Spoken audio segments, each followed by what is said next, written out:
Good morning.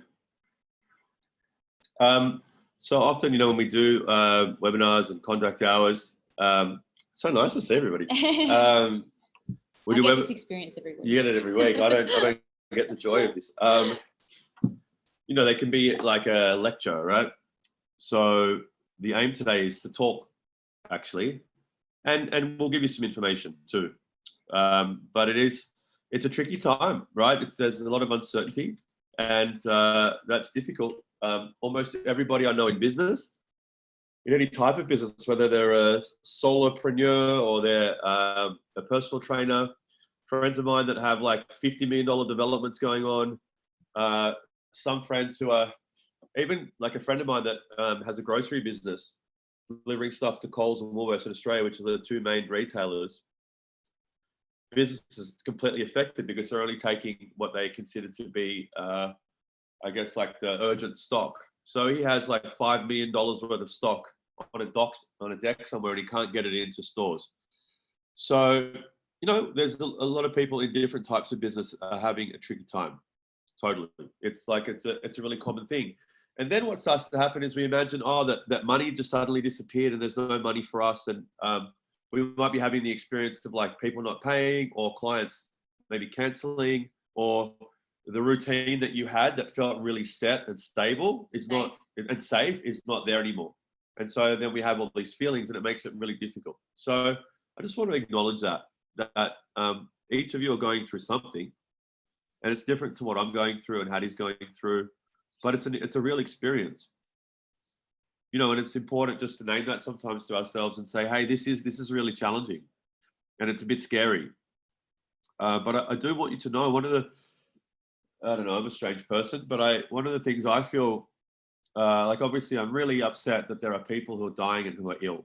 It's sad. I have some friends of mine who've been really sick recently. So coming out of, are in remission from cancer. And it's a scary time because super immune compromised, and it's a danger to his life. And it's really scary for his wife, who's one of my dear friends. So, and Hattie has a really close friend as well in a similar situation. So I'm super conscious that that's going on. And so that's the one thing. But I'm also, it's so rare for humanity to have the same experience at the same time. Most of the time we're walking around and having our own fucking experience, divorced from everybody else and uncertain about how they're feeling. And right now is one of the first times you know how they're feeling. We're all having the similar reactions. We're scared. We want to run away. There's nowhere to run. We want to fight. There's nothing to fight. We want to be close to people. We can't get close to each other. It's happening everywhere. We're all experiencing this. So I want to acknowledge whatever's going on for you. And if anybody wants to talk about that, have at it today. Like if you're scared and you want to talk about it, you can. If you're excited and you want to talk about it, you can. At any point, just put your hand up. You can put your hand up and we'll tap you in and we'll have a chat about it. That's totally cool. At any point while we're speaking today, that's totally okay. So it's important to recognize your experience. It's really important to recognize other people's experience, because what you might start to find is, wow, there's a lot of common experiences out there. And I don't want to jump the gun, but one of the things about common experiences is you can sell products that help people with those experiences, if you get present to what's going on for other people. So one of the things that happens when we get scared is it's really difficult for us to think rationally. So that part of our brain goes a little bit offline when we're threatened. And we cycle through these thoughts and feelings. And so I think the greatest service that you can do to yourself and the greatest service you can provide for anybody else is start to use practices which are going to bring you back in your window of cognition, that place where you can think a little more clearly. Now, our window, which is usually here, we can be clear, has shrunk a little bit because there's danger and we feel threatened and things are changing. But through practices that we can use, just checking and noticing what's going on with our body. Billy's got his mindfulness stuff happening at the moment. Mm-hmm. We can then bring ourselves in our window where we can think more clearly and be of service to others. So I obviously have my finger on the pulse with coaches, trainers, naturopaths. I kind of like, I know a lot of people like that, and other people in other businesses. My friends are all in business, and I would say I see a really big divide. And the divide is between people who are being selfish. And I don't mean that like the bad people, because some of you on here are being selfish. That I had selfish thoughts too. And people who are like, okay, I'm scared. I'm really scared. Cool. How can I serve someone? And so what is selfishness? Spit it out. What is my mum's calling me on the telephone at the same time. What does selfishness look like in this circumstance? I don't have enough money. I don't have enough clients. I'm going broke. I'm not going to be able to make there's 6 months. I won't have enough. They're all those sentences start with I or me or myself. That's just how you know. Like selfish just means I'm thinking about myself first. And it is hard not to. Like I had those set of thoughts too. I'm like, fuck, what's going to happen? I don't have enough money. How am I going to pay everybody? I've got all these bills. I got a fucking apartment. Okay, so like this is not like God saying to you, oh, don't be selfish. I totally had all those thoughts too. But then the next place I went straight away, because I've done this before. I've been through crises before, is how can I serve people best right now? Because as much as there are people losing their jobs and there's all that's happening, definitely, money just didn't disappear. Like money still exists. It's in people's bank accounts right now. It's there. What has changed is this. When all of you, if you're selling a product or a service, when you sold it to somebody, they had a need. They wanted something at that time. You might have sold it 6 months ago or 3 months ago, and they needed whatever they needed. Well, everything's changed. They have different feelings inside of them now, and so their needs have changed. So where before they wanted A, they now want C. So when you're selling them A, they're like, I don't want A anymore. Go away. I'm scared of A. They want C now. They want something different. And if you haven't checked in what C is, of course they're not going to give you money. If you're just thinking, I can't sell you personal training anymore at the gym, why should they give you money? You haven't thought about what they need now. And it might not seem very profound, but that's really what business is. Sometimes we're not clear enough when we're trainers because we're used to walking in a gym and people being there and we make money. It's not really business. Everyone tells you, oh, I have a business. Cool. Are you doing marketing? Are you doing sales? No? Cool. Now you're going to have to learn real quick. And it's not that hard. I'm going to give you today some discrete, concrete things that you can take away and do this week. And then actually I'm going to do another call next week so we can talk about the next step, if you like, if people are into it.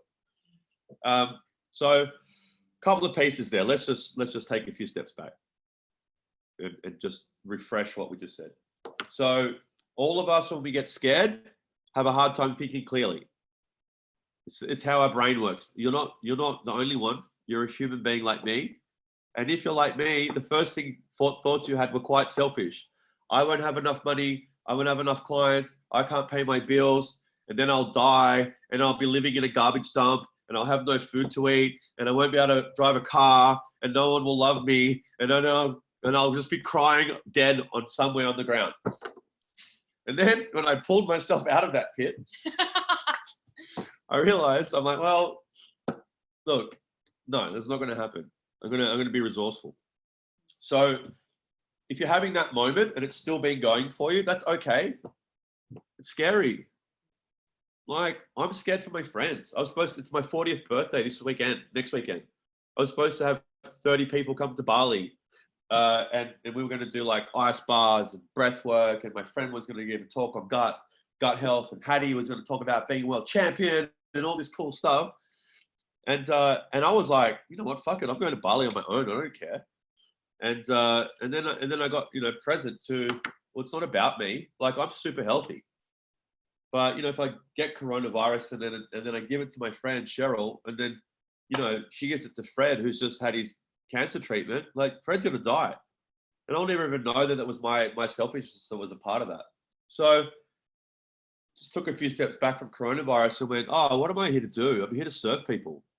Like, how do I actually make money? It's service. And even more than that, when people are scared, what do they really want? They want leadership. So when you're a leader, you stop looking at, well, what is important for me? Like, you do, it's important to know what's important for you, but you start to look at what's going on for other people. How can I serve and how can I lead them? So it's a really tricky thing, and it's really easy to say. So the doing part of that, of us getting out of like our own head about how we don't have enough and won't have enough and it's never going to happen for us, is actually practices, mindfulness practices.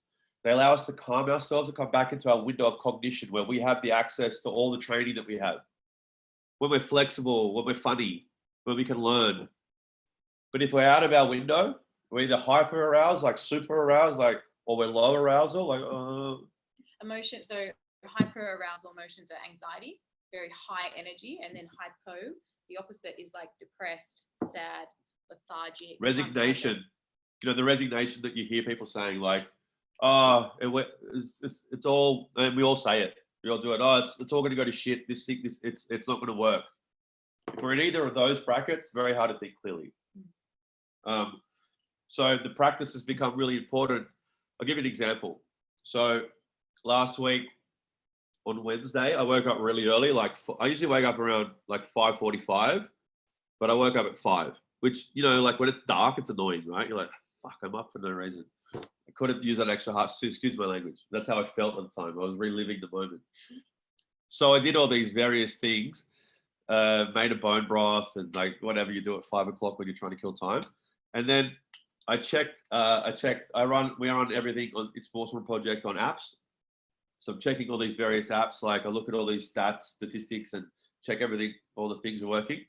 And we had taken 1/4 of the money that we do in a normal week. Now we have 10 staff. We have like bills to pay, you know, and like people's livelihood. I take that really seriously. Like I got staff and they depend on us. So I shouldn't have done that at 5:45 a.m.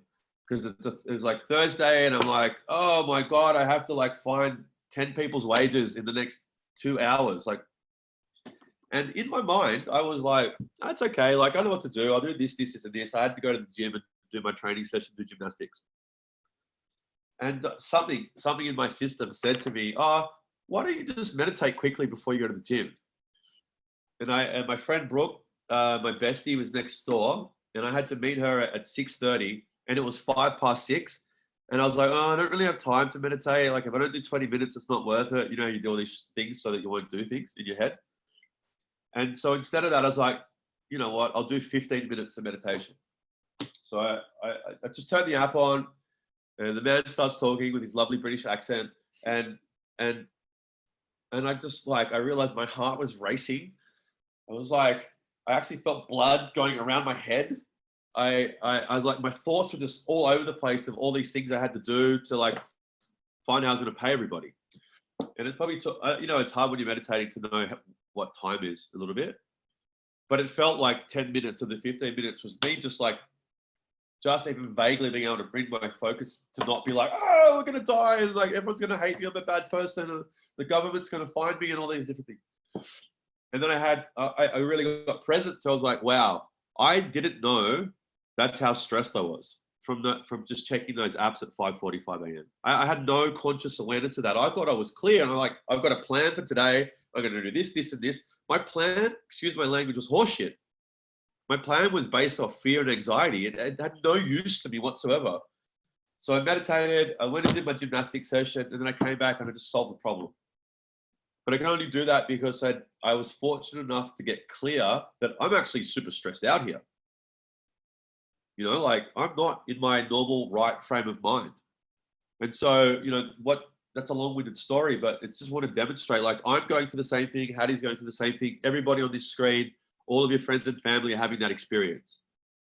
But they might not have the tools to navigate it. They might need some help with that. And you might be the person that's placed to help them with it. So the first thing is we need to be getting clear and calm daily. You just can't make good decisions in life and business when you're super stressed. And the nature of the current crisis means that all of us are stressed. There is not a human on earth, even if they consciously think this is not affecting them, it's affecting them. If it's affecting them just because of the fear of illness, sickness, or death, or social isolation, which we know makes people stressed. The other flow-on effects of that are our immune system is suppressed when we are stressed. So if you don't want, if you don't want to be ill for a long time with coronavirus, because most of us will get it, if you want to be one of the people that has the 3-day coronavirus rather than the really severe illness, respiratory failure, all those things, then it's about actually keeping yourself calm as much as you can, but acknowledging, hey, I've got these feelings, but bring ourselves back into our window.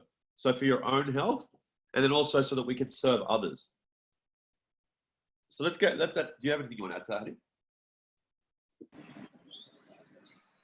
I guess, yeah, it's super important that, as Nick said, if we're the people that people come to for help, how do we have to show up for ourselves first? And it is that put your own, self-care mask on first, right, in this time. And we all have time now, right? We all have time. How we choose to spend it is really important. First thing in the morning, if you feel your heart rate's elevated and you feel a little anxious or not calm, then what tools do you have that you can rely on, that you can reset your system?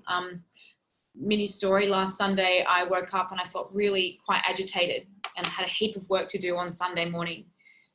And I just said, you know what? I'm not doing any work. I'm not doing anything till I've sorted myself out, till I'm regulated. Because how can I work? How can I look at someone's plan, look at someone's program, create a program, give someone advice when I'm not in self-energy? So even though I had all these things in my mind that I had to do, the first thing I did was I went outside and I meditated. I walked up the road and I brought my journal. And I wrote about how I felt. I wrote about what I decided to do. I wrote about how I felt after it. And then I wrote out my plan of action for the day. And it completely changed the entire energy of myself and getting everything done in the day and actually being able to enjoy my Sunday, even if I had work on there, because I wasn't in an anxious state. Most of the time we don't enjoy ourselves when we're anxious, right? It's hard to enjoy yourself when you're jittery, okay? But we all, trust me, I wake up with anxiety for whatever reason I do, bad sleep, thinking of all the things I have to do, feeling overwhelmed. But I have tools and I have resources that I can use. And this is what we teach you in SMP. And I think I said it on the video last night, that the mindfulness course couldn't have come at a better time, right? And we all have access to that.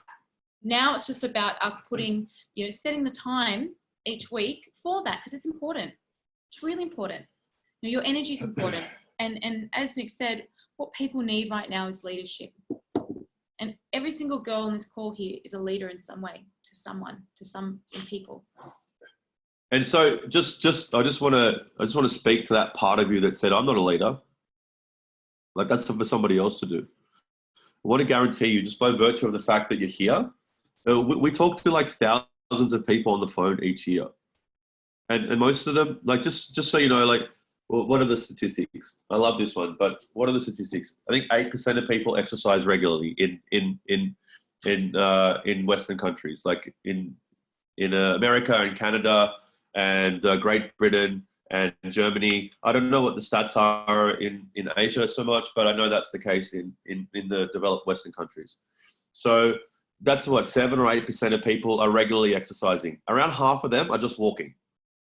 So I don't really think that's exercising. That's just like, humans are supposed to walk around. It's just part of like our makeup. So not exercising, that's just, yes, you should be walking.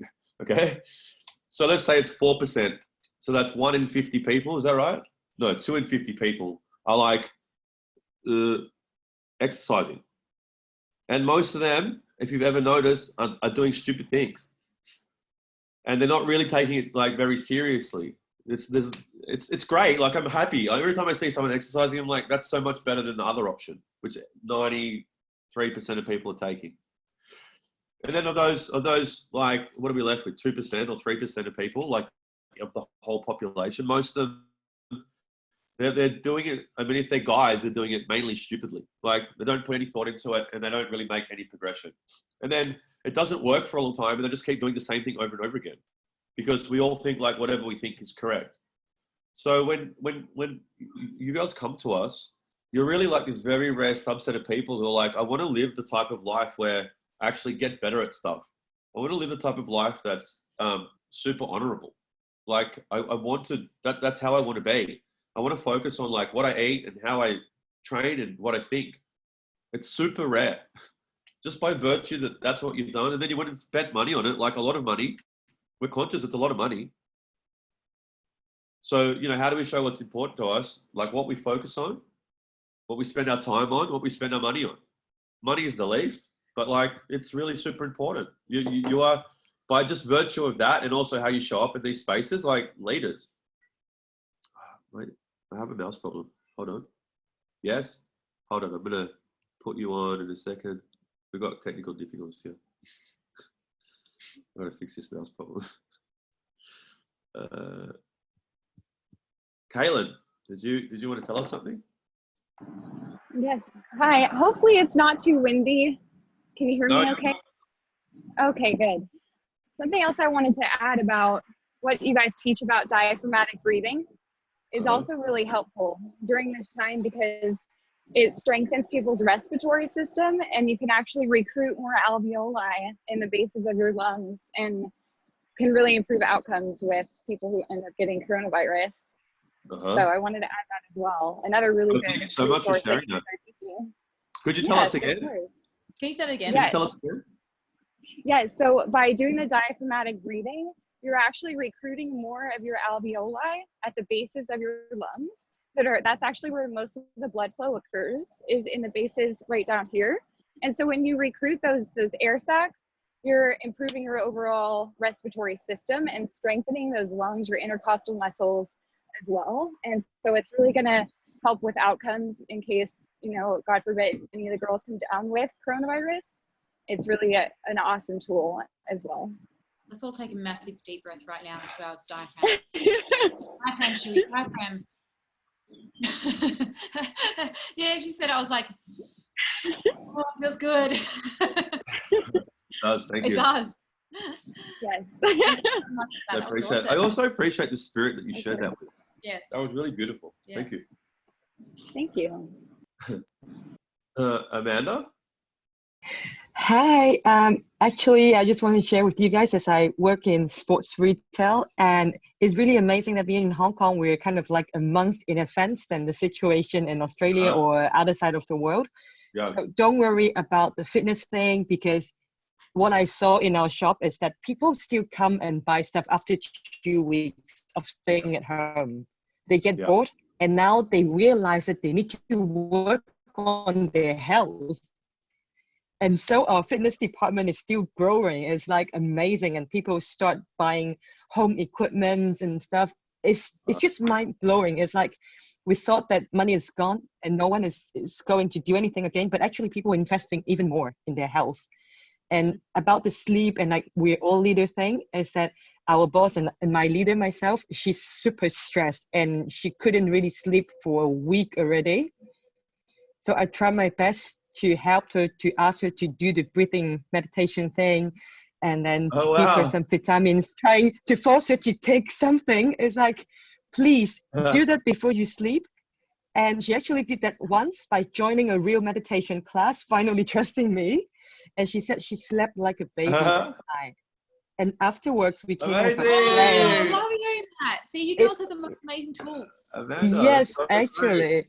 It's like I really feel the power when I start sharing with the others, and I really enjoy doing that as well. It's really great to hear that she's improving and she feels better.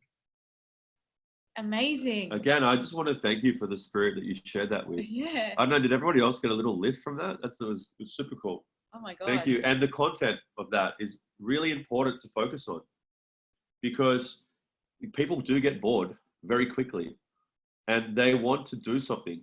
And this is a really unique opportunity, I think, in human history for us to like look inwards and say, can I take care of myself for a little while? Like, can I start to look at meditation and breath work? And can I start to do some exercise?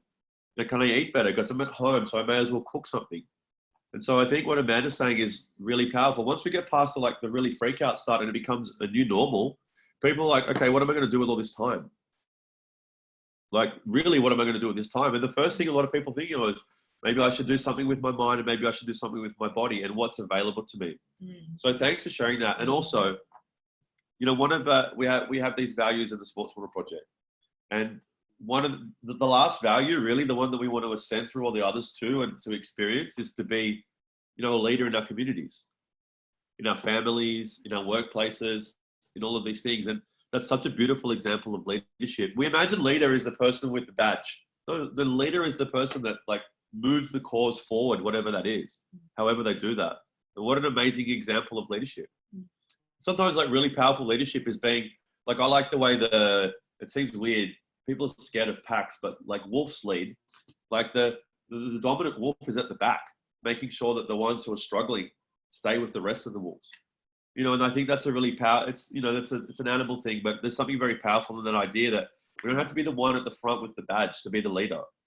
You can select yourself for that. And that's a really great example. It's looking at someone and saying, what do they need? I've got something that will help you. Here it is. You know, all of you girls have these tools actually. And, you know, I guess that's something that I'm so proud of, that the stuff that we teach you girls is not only do we teach you how to do it on yourselves, but we also help you recognize, I have this tool for that person. Like that was so powerful for you to do that to her, because she wasn't caring for herself. She wasn't in the right state to care. And you saw that. You're like, hold on, I've been here. I have these tools for you. I don't know if you know how excited that just what you told me made me feel. I'm like, yes. Yeah. That's really, Totally. really cool. And okay, so everything about what you just did was awesome, because these are really the things when it comes down to how we're going to generate some more business as well. This is what it is. It's getting present to that people still need things. The feelings they have inside of them have changed, maybe.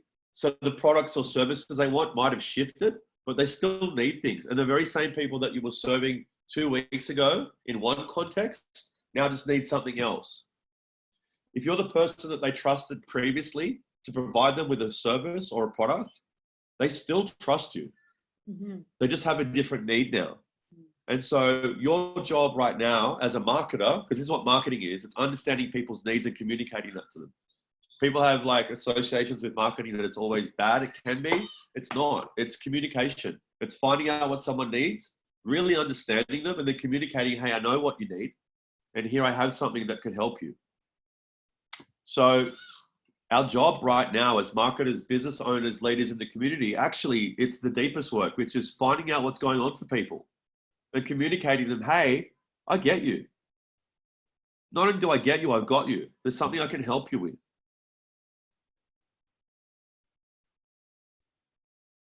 Sounds easy. Sounds easy. But actually what's difficult about this is it takes an offering of yourself a lot of the time. There's going to be some part here that feels challenging because it might involve ringing people up and talking to them. Like it really does at this point involve checking with people what actually is going on for them and not trying to tell them what they think, just listening. Which is harder again than it sometimes sounds, because we've got our own stuff sort of wants to get in the way a little bit. So just know those people need help when they want something. And you might be the person that they trust to provide it, especially if they've trusted you for an extended period of time. That's a really great example. It's like, oh, the place that I've always gone to get my sporting equipment, wow, they'll have some stuff I need for my house. Like I have a need right now. I want to exercise. I got to do something. It's got a lot of energy right now. Where do I go? I go to the place that I trust. They're awesome down there. They seem really calm. That's where I'm going. So you can be that person in the life of the people that you've got around you. We'll talk about how we find those people in a second. But it's really important that we start getting present to what's going on for some other people around us and working out how we serve them. I'm going to say it over and over again. That's the opposite of like, oh, I have no money. I don't know what's like. It's about saying, what do the others need and what can I bring to them? You have all had an experience now of what, say, an online community can be like, for example. There are needs that you have being met by this community that maybe you didn't even realize that you had before. Or you might have known that you had them, but you kind of didn't realize, until you got things, wow, I really needed that. I really needed to connect with other women who are like-minded. I needed to know I wasn't the only one on this journey. I needed to have leadership of someone that I could admire and I could trust. And I know had been there. They could express to me some of the things I didn't realize about myself. I needed to be pushed. I needed also to be cared for and said, hey, it's okay to rest. You know? And when we started on this journey, I didn't know that we could do all these things. Like, we just didn't realize that we would be personal trainers. Like, I was coaching CEOs of all the major banks in Australia, and like, I thought that's all it could be, you know. But we delivered to all of you much more than I was doing for those CEOs I would see twice a week for 1 hour. Oh, the way it is now is Way mind-blowing. more. Like, we can shift you much more than I could shift those people, and they were paying me like $25,000 a year up front. You know, that's how it used to. And I used to think, well, that's the way to do it. But we can offer, we can shift all of you way more than we could those people. And so those opportunities are available to you also. Nothing that we're doing here is undoable for any of you. We're on a Skype. What are we on? Zoom. We're on a Zoom call right now. Zoom is like $30 a month for the basic plan or whatever. Everything that you've learned and that you experience with us, you can do in your own special way out in the world. It's totally possible. So yeah, it's about getting present to, and the reason I sort of went on that long rambling discussion about the things that we know that we can do with you is because we spent a lot of time, like I've spent years finding out about you and trying to work out what you need and how we can serve you. I spoke to thousands of women on the telephone about all of their fears and their doubts and what was going on for them. And then I worked out like, who's our girl? And we kept refining it and narrowing it and refining it. We don't take everybody into the Sports Model Project because this isn't for everybody. It's just genuinely not.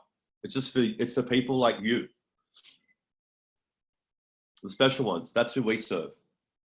And because we've continually done that, you know, Hattie set a vision, which is she wanted a community like this, where we would have powerful women, like resourceful women, powerfully supporting each other. That's what this is about.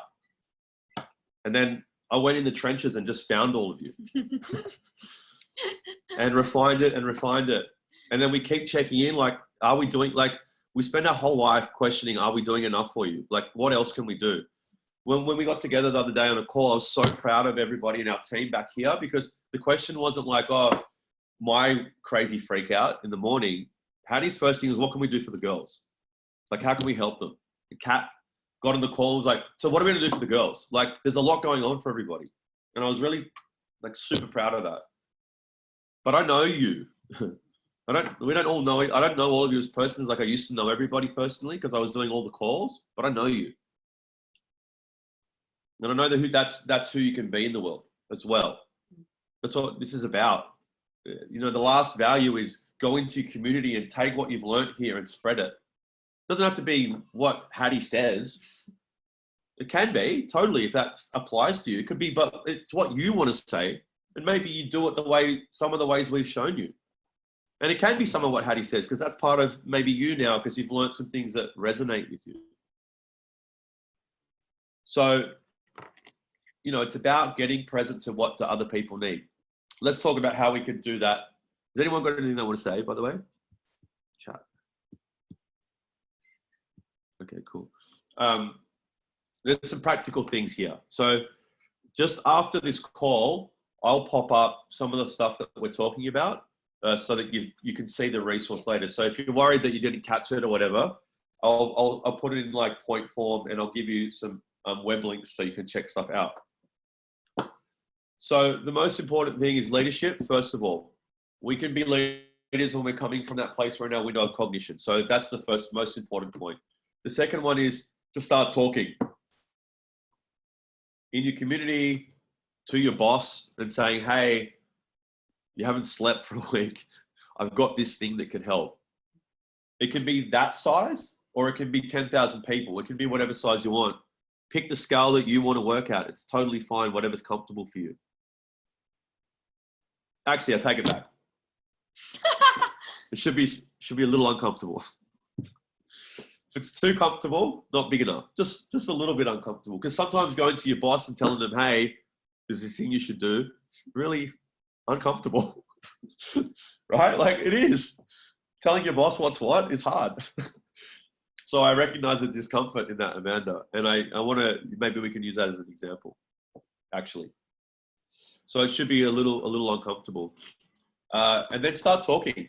like use your voice. If you're on the internet, I'm not really on the internet that much anymore. I don't use Facebook really, and I'm not so much on Instagram anymore. But if you are on the internet, use them and say something. Tell your story. I had someone that I consider like someone that I look up to at work, and they were having a hard time sleeping because it's really stressful at the moment. And there was this technique that I suggested, because guess what? You know how many other people right now are struggling with sleep? Struggling with breathing? With breathing? Like just those little pieces of information are super useful. Here's something that worked for me. It might work for you too. So that could be the most simple version of that communication. It's my simple practice that I do every day. Yeah. I do it in the morning, after my workout, at night. Yeah. It's really way more useful. And sometimes, I mean, if you looked at what's going on, like on the different social medias, like it'd be much more useful than some of the stuff that people are putting out, right? So that's just one example. For all of us here with small businesses or even medium-sized businesses, the people that we could really be talking to are people that we know or we're connected to. So if you don't have a database right now, if you haven't really done that database creation process properly, now's the time, like today or tomorrow, to do it. So how do we create a database from scratch? By the way, this exact thing that I'm telling you, I've given this to multiple different people in different industries. Most of them pull $10,000 out of this, like straight away. It's not easy, but it's easy to do. So there's just a set of things that you have to do. So the first thing is to create the database. You want to try and get all the contacts that you have and just put them in a spreadsheet. Or you can use some software too. If you like, there's heaps of different softwares online.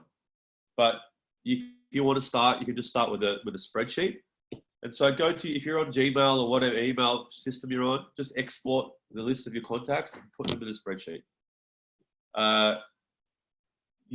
So this is like a little hack, but Yahoo Mail, if you get a Yahoo Mail account, you can connect it to your Facebook.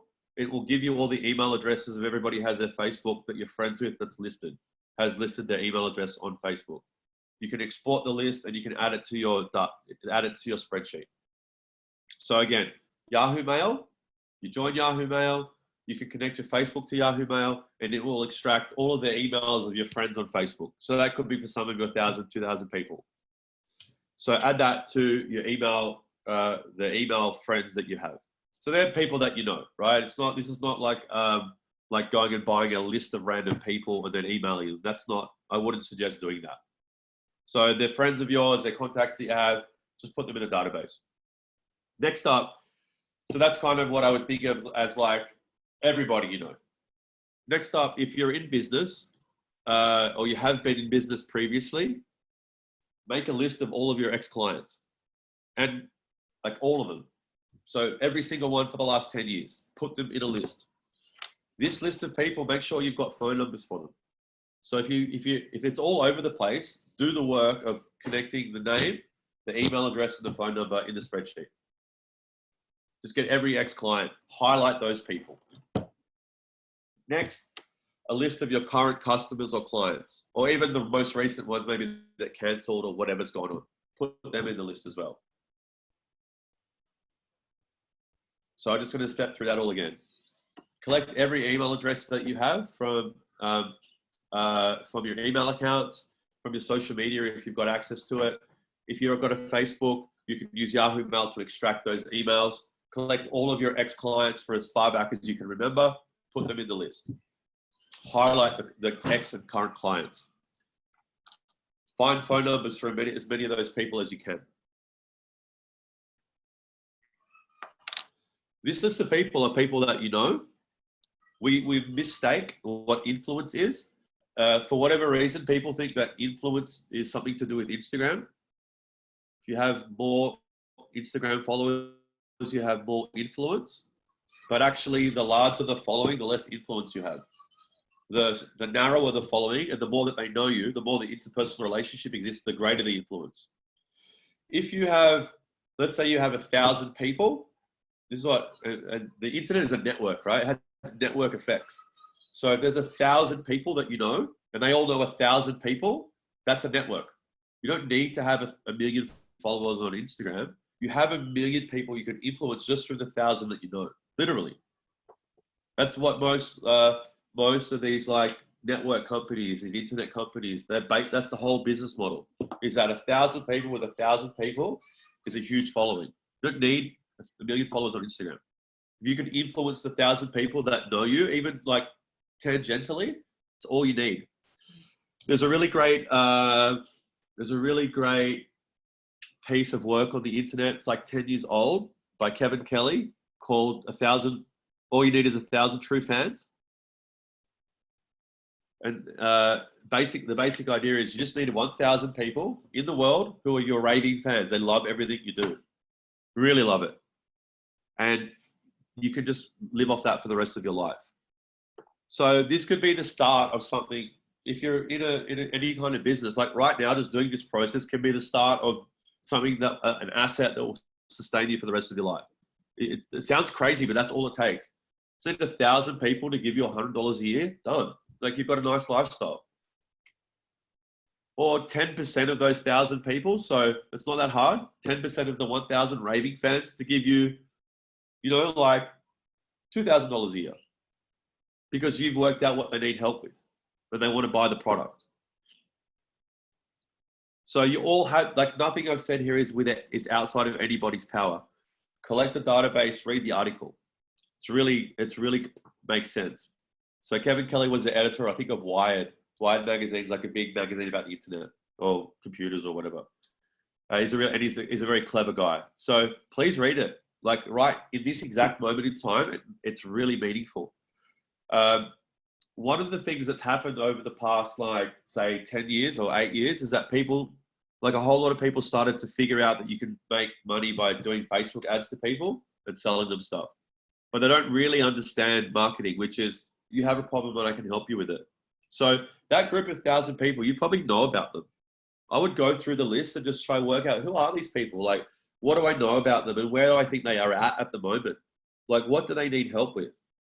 And then from the list of ex-clients and current clients, call them all up on the telephone and say, hey, I just wanted to check in, like, how are you doing?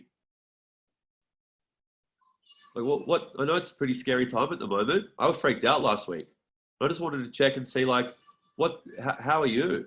Some of them will hang up on you, or they don't want to talk, or they won't answer your call. That's fine. They've got their own thing going on. Send them a text message and go, hey, it's Nicole. Just wanted to check in. We haven't spoke for a few months, but there's a lot going on, and I just wanted to see, I wanted to talk if you need some help.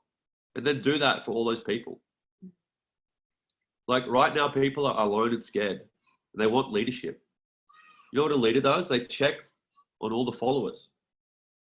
They're not charging off on their own. They're at the back of the pack saying, hey, the ones who are scared and sick and haven't had enough food, I'm going to come with you. That's our job at the moment, is to check in with people without actually expecting anything from it.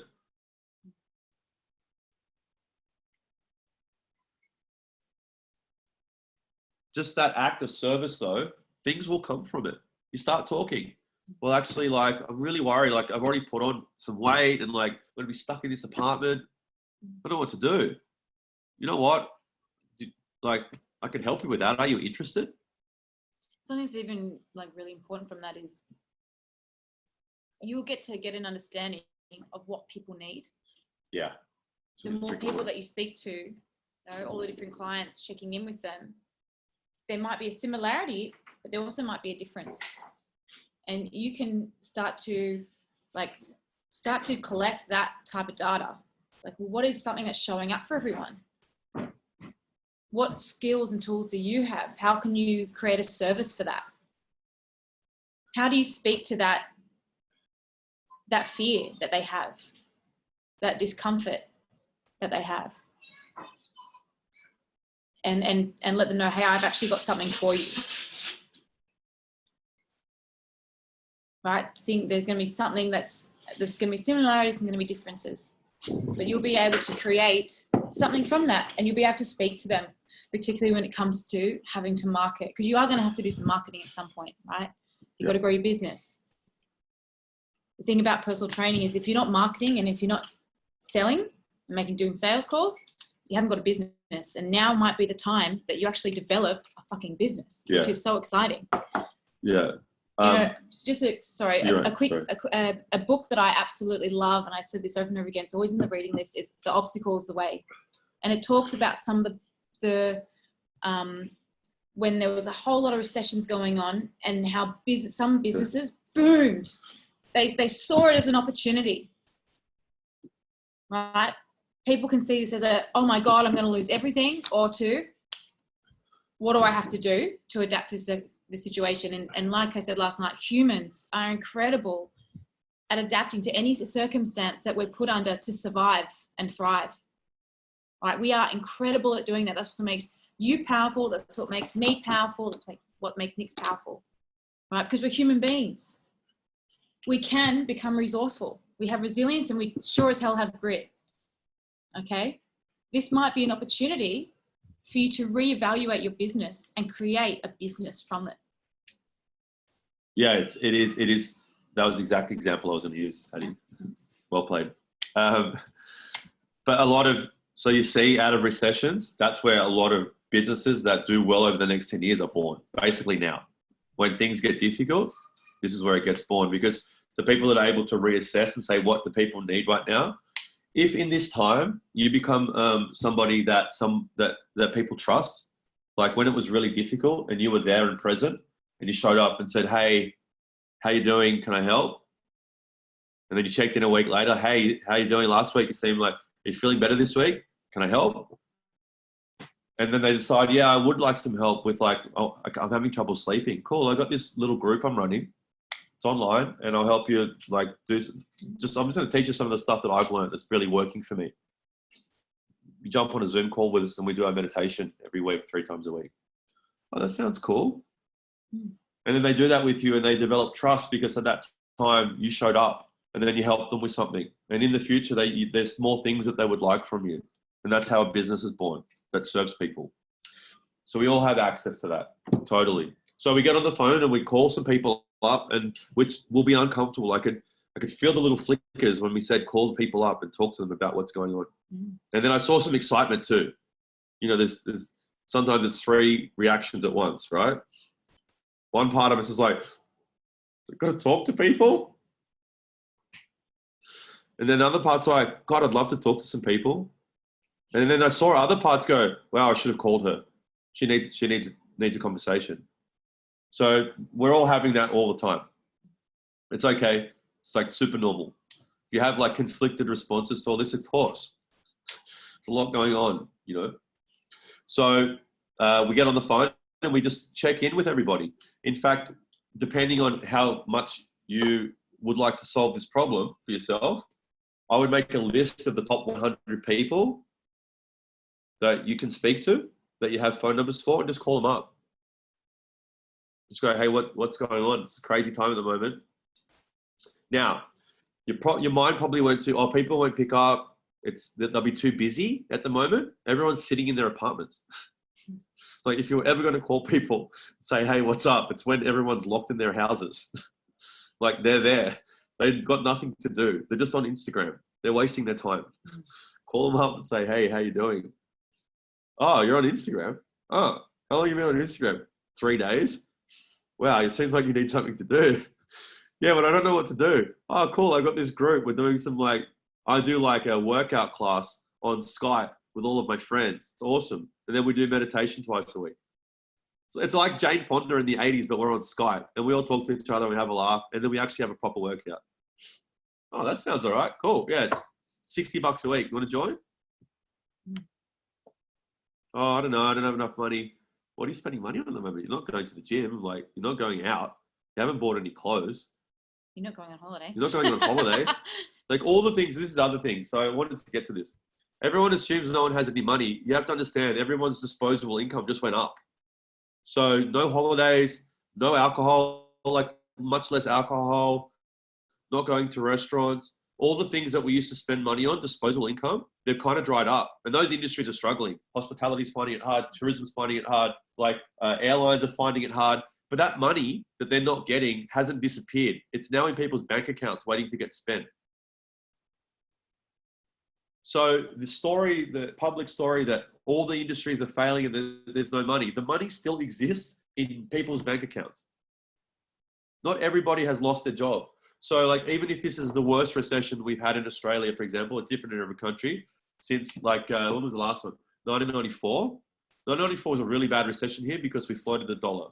And so it was like, I think 12% unemployment. So people are like, oh, 12% unemployment, it's really bad. But it's still like 88% of people have a job. And in this case, 88% of people will have a job and nothing to spend their money on. They're cooped up in their houses. They want to do something. Their nervous system needs action because when we're stressed, we get higher levels of arousal. And arousal has to go somewhere. Like it's got to go somewhere. It wants to do something. Sometimes it will be in movement. Sometimes it will just be in like a lot of thoughts. Well, we can help them with either of those things. There's some stuff we could do to regulate what's going on with our thoughts, and there's some stuff we could do around movement. And there's some stuff we could definitely do around community. Because all of those things too. The most regulating thing for our systems, for our nervous systems, are social engagement. Do you want to talk about that? So social engagement is seeing people that are familiar or safe to you regularly. So like contact hours, that's social engagement with people that you're now familiar with, someone that you feel safe with. And I hope that's me. And that's really important in this time, particularly when anxiety and high arousal is present. And we're isolated. Yeah. So you can create that space for them, for your clients. They already know you, right? And then how can you like shift your business to create an opportunity to get that social engagement for them multiple times a week? That's a new product that you can sell to them to help them, and they'll look forward to it. Like who looks forward to contact hours? I do. It's awesome. It's like my favorite things in the week. I'm so grateful that we decided to put that in. And I learned that from Michelle, who is a neuroscientist, you know. We do a call with Michelle every week. I'm like, oh, everything's got to stop for me to do the call Thursday. I need that. If I can't make it, so upset, you know, and that created a safe system for all of the coaches, even if we had to share things that were going on for us that didn't feel so safe. Yeah. You know, just like contact hours is a place where most of you girls, if not all of you girls, feel really safe. And right? Even if you don't feel like 1,000,000% safe, you feel safe enough. Yes, safe enough is good enough. Safe enough is good enough. And it might not, in the first week, it might not be like, oh, I'm ready, like I'm super safe. But it's the first week's like, well, I'm here. Mm. And what's happening, your brain has a whole system devoted to social engagement. So it's designed to check, am I safe in the social environment I'm in? Can I see someone's face and can I hear someone's voice? And that whole thing actually calms your nervous system down and brings you back into your window. It's super important for our well-being. Just on that, sorry girls. When I first started doing contact hours, I was so nervous. Like my system was like, I was like, how am I going to do this? Oh my God, I would see all the faces popping up. This is like in the beginning. And I was like, okay, well, what do I know? And I'd put myself on mute and I'd stop the video of myself. And I just watch everyone come online first. And then once I felt safe and I'd done some breathing, I would come online.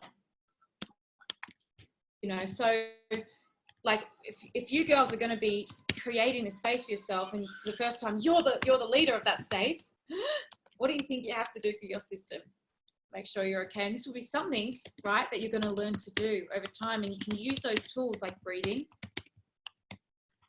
navigating, like touching wood or touching something so that you feel anchored.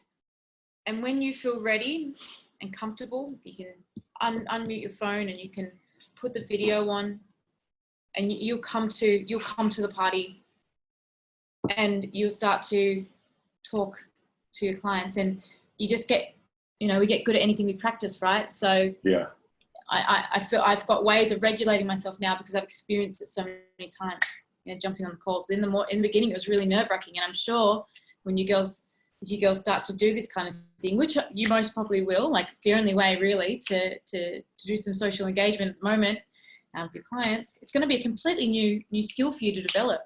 But you might develop really good presenting skills and it might lead you somewhere else, which is pretty exciting as well. Yeah. Hey, Victoria. Oh, give me 1 second. I'm just trying to unmute you. There we go. Oh, hi. I just wanted to say something about that because, yeah, everyone's having a tough time at the moment being separated and from home and what have you. And with my experience with the Zoom calls that I've had with Patty, they've been amazing. And I actually introduced that with one of my clients and did my first one last week. And the feedback was fantastic. So I didn't have too many people on there, but she was like, this is amazing. And she was having trouble with some of the exercises that I gave her.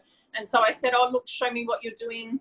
And she showed me, and then I corrected her on the spot, and she loved it. So, yeah, Great. for teaching me that tool because it's come in handy straight away. Yeah. So, yeah, it's a really tough time to navigate through, but it's exciting, but it's very scary. Totally. So, yeah. It is scary. Yeah, it's so important to name that. It is scary and it's tough. It is, and then we can't escape it. It doesn't have to be like. I think we have a positivity bias. Like everything has to be always good, but we can still move forward. And there's also like sometimes when it's scary, it's also exciting. And then you do something like that, and you're like, oh, that worked. What can I do next? And the next, you'll do another extension, and it'll still be scary. Yeah. You'll have 3 people on the Zoom call, and you're like, God, there's a lot of people on the Zoom call. And then you might have 20 at some point. You're like, oh, there's 20 people on here. What the hell do I do now? And that will be scary too. Well, she even said to me, like, she goes, oh, I'm so used to having you there with me when we're exercising, and it's very different, like doing that from home. And I said, yeah, but I can still see you now.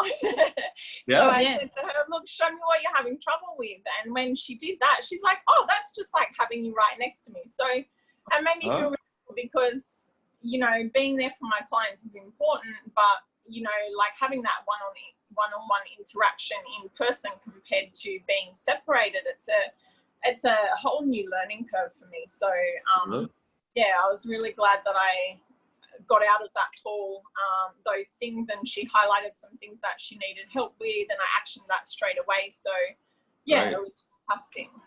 I love that. Awesome resourcefulness. So cool. Yeah. Thank you for sharing that. Thank you. I've loved everybody sharing things today. It's so cool. Thank you. And let us keep us in the loop about how you're going with that. Yeah, I will. Thank you very much. Yeah. So one of the things that you've already, and you guys are doing the contact hour, so you experience it. But I mean, hands up if you got something out of hearing other people speak today. Like I definitely did. There's always these things that we learn from other people's experiences, and that's what the power of being in a group of like-minded people is. You're like, oh, I can help my boss out. Oh, maybe that client of mine that like dropped off last week, maybe I should just do a Zoom session with her and see how she likes it. And what if I did that with all of the clients who've dropped off? Maybe they would love the fact that I didn't just like ghost them, but I came back and said, hey, I got a solution. And then what if I said, oh, why don't we all get together once a week and we'll just have a chat? And maybe we'll do some breathing for 10 minutes on the call together. One of the things I think is really important to know is that we all assume that if you're the person that's like here on this side of the camera, you have to be like super, like Hattie is very outgoing. She has like that vivacious character, right? Like it's amazing. It's probably why you're here, it's, part of it. But humans, there's all types of humans, and we respond to all types of people. And so you could be a different personality type altogether and still be really useful on this side of the camera. You could be someone that's more introverted and shy. And there are people that will actually find that much more comforting. And if you just name and say, I'm really nervous. This is my first time. It's my first time, and this is not the place that I usually Speak like from. to be. I usually like to be somewhere where I can be a little bit more hidden. So this is really scary for me, but I'm really excited that I'm here with all of you. those women that you're speaking to may feel very similar to that. And they may have never had a leader that stood in front of them and said, I know how you feel. I know what it's like. But I'm here anyway. I'm still showing up. That may be the safest space that they've ever experienced, because everybody else they saw in front of them was that person that's got that personality. Victoria, you want to say something? Yeah, well, on that, I've been trying to come up with other ideas because, yeah, I mean, it's, you go to the gym at the moment and it's empty. There's just like no one there. So and I mean, even the streets, so everyone's being affected. So I tried to do, like I'm doing some Facebook Lives at the moment, and I'm doing them from a group that I've created. There's not many people in the group, but if I can help anybody, then that's my aim. And the first, I've never done a Facebook Live before, so I had no idea what I was doing. So I thought I'd just try it out. The first one I did, I was halfway through it, then I started moving and the ground was a little bit uneven. My camera fell over. So, you know, but like as I've done a couple more, like I've noticed that like they're improving a lot. So yeah, I think just getting started sometimes, that's just the key. And then, yeah, like with those, I think it's good to, yeah, put something out there. You're awesome and proactive. I love all of this. So good. How did you let people know about the Facebook Live? I put a post on my Instagram just saying that I was offering like the free lives I did it for 3 days a week last week, and then I've got 3 days a week next week as well. And the very minimal people that are attending the gym, I spoke to them as well. So it's only very small. And yeah, and I'm not sure how many people it's reached. Like it's showing me that a certain amount of people have actually seen it. You know, but it's there for them to replay. It's within the group, so I don't know. The thing that's challenging is what you're offering for free compared to paid services as well, like in this environment. So yeah, I mean, I've never ventured on the online side of things before, and it's a whole new space for me. So so the thing I really want to strongly recommend is make a database of all the people you know and send them an email saying, hey, just wanted to check in that you're okay. I know this is a pretty scary time and things are changing. 3 times a week, I've got this thing I do where we talk about how to navigate this around nutrition and training. Is that something you'd like some help with?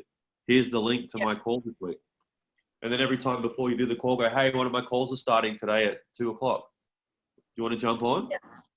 And keep making that offering of yourself. So just so you know, with email, like if you're lucky, 10% of people will see your email. We'll pick it up and we'll open it. Because like a lot of the time it's getting sent to a spam folder or whatever. So, and it's the same with Facebook. Facebook's not going to, they only, unless you pay like to advertise, they're only showing your post to like 5% of your following. So just know that like you're never going to get all the people that follow you on a live unless you pay for it. It's just how the algorithms work now. Same as Instagram. So that's why email and people that you know personally is actually more effective, because email is not throttled in the same way that Facebook and Instagram are.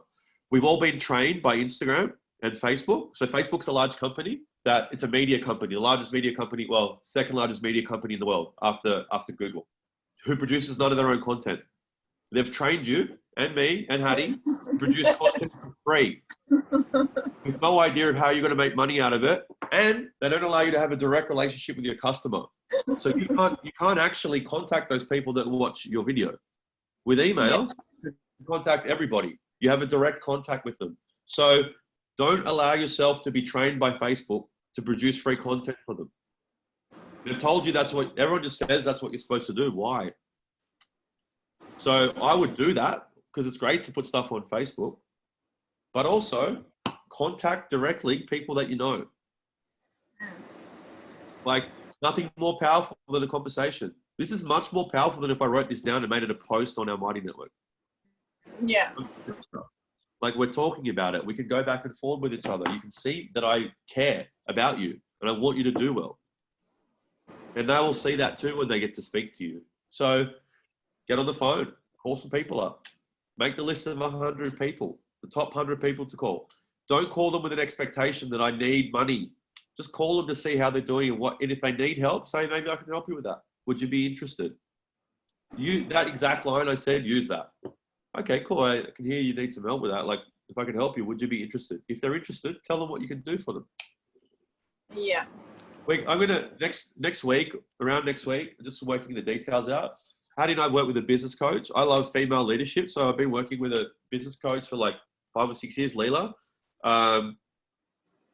She's like a different cat, isn't she? Oh yeah. But she's really into Female leadership and female business leaders. So she offered that she's going to jump on a call at some point. We're going to work the details out just to talk through some of this stuff. And particularly about, well, what do we do? What's a really basic way to get on a phone conversation with people and have a chat with them and offer them something? So what's a basic sales call look like, for example? So we're going to do that probably next week. So there'll be some more detail on how you can do that effectively. But first you need to get the list together. Get the That's list together. First, if you don't have a list, the next part's non-existent. Doesn't mean anything. It doesn't mean anything. Okay? Yeah. So there was a question before about should we send text messages? No. Don't. That's not a conversation. It's not a conversation. You know, because one of the things about leadership, I don't know, does anyone like Brene Brown? Anyone read Brene Brown's books or watched her videos? Some of you see some like, I love Brene Brown head nods. Please get on it. Like she has a TED talk. It's one of Hattie's favorites, right? Oh my God. Amazing. She has a TED talk. It's like 32 million people. It's one of the most watched TED talks ever about vulnerability. How important vulnerability is. And in leadership spaces, being vulnerable is really important. Offering something of yourself to the other people, that's what it is. You might, I don't know if you've been conscious of it, but when you first came across Hattie, one of the many things that you're probably attracted to in her is that she, while being so powerful and so accomplished, she's also quite vulnerable and has offered up parts of herself publicly, which is really scary. And there was something in that connected with some part of you at some point. And we imagine, and I don't know why, especially, I don't know what it is, but we imagine that we can only be strong. Like we can only be strong. We can't be strong and scared at the same time, or strong and vulnerable. But everyone that has the ability to be vulnerable is exhibiting so much power and strength and grace, actually. So that's part of what calling people up is. It's like being vulnerable to be like, oh God, they might not pick up. They might not want to talk to me and they might hang up, but I'm going to do it anyway. And you can name that on the call. Just say to them, hey, I'm so nervous. I'm not the best at phone calls, but I just wanted to check and see how you're doing. Just wanted to name that I'm a bit nervous, but I just know that it's important that I reach out to people I care about. Leading with vulnerability in that circumstance, I'll be like, oh, this isn't like anything other than someone that wants to check and see how I'm doing. Yeah, you care about them. You care about them. When most people are just caring about themselves right now, what am I going to do? You're the one that stepped through and said, hey, I just want to check in with where you're at. Because you actually want to help someone, which is really powerful. Yeah. So we offer part of real leadership is like offering up part of yourself to the people that you want to serve. Like that's the nature of it. You know, it's a little scary, and you don't have to offer everything. Whatever's safe for you, you know, because there's a safe level of offering parts of yourself. It could just be a story, like Amanda's story. Cool. That's what's safe. Offer that. Nothing more. Nothing beyond what you feel like, yeah, that's something that I want to share.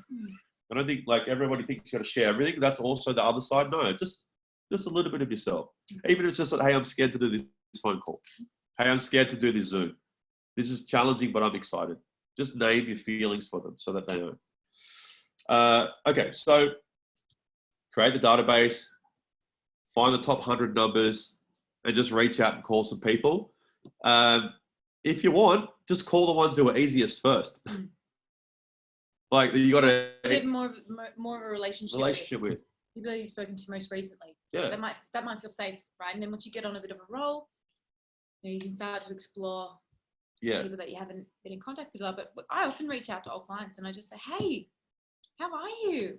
Like, Like, what's been happening? half the time, you just want to know how they're doing. Isn't Yeah, it? I just want to know how they're doing. Like, you probably want to talk to them. And they're they're like so grateful. And often they end up coming back to the S&P, and I had no intention of that at all. I actually just want to know, like, how the hell are you? Like, what's been happening? You know, and that's really, really nice. So that's, you know, sometimes when we have this intention of, oh, I've got to try and sell someone, you lose the intention of the call, where it's just you're not even hearing what they're saying. Cause It's become about you. It's come about you again. Yeah. So take a step back. If that's how you're feeling, it's like, put the phone call down, do some 10 deep breaths. What is my intention? I just want to know about this person. Even write it down in your journal. Have that clear. When things are coming up for you, write it out. Yeah. Oh, it's coming up. Okay. Let's go with what feels easy. I know this. I've spoken to this person about a month ago. That's probably seems safest. And start to check in and be like, well, I am generally interested in where this person's at because I actually don't know. Right? And it's just a conversation. That's all it is. Now, if you don't have a current business right now, like if you're not running, you can do this totally as well. Mm. Like reach out to everyone that you know that you would like to speak to and you think you could help. And you'd be surprised what could come out of it. Start with friends. Start with friends. Start with family and just say, hey, I'm doing this thing. If any of you haven't sold things on the telephone before or haven't sold anything, and you go, I don't know what to charge them. When you're starting, charge an amount that you're comfortable with and just add a little bit so it's slightly uncomfortable. Like if it's too easy, it's too cheap initially because you're picking something that that like has no challenge in it for you. And usually we understate, like, I don't know the statistics on this particular phone call, but most of us undervalue ourselves significantly. So just know that you need to course correct for that.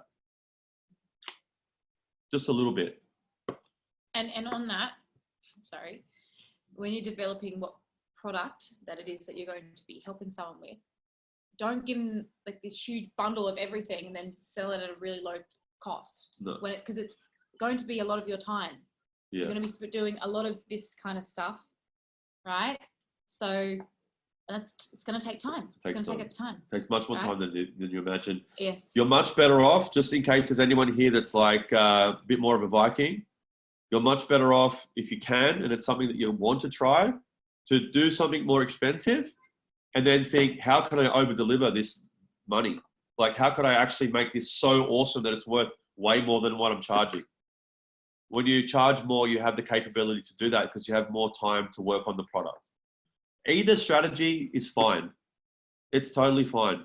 Like, because we were brave enough to say we want to do something that's awesome, and we actually want to do this like seriously.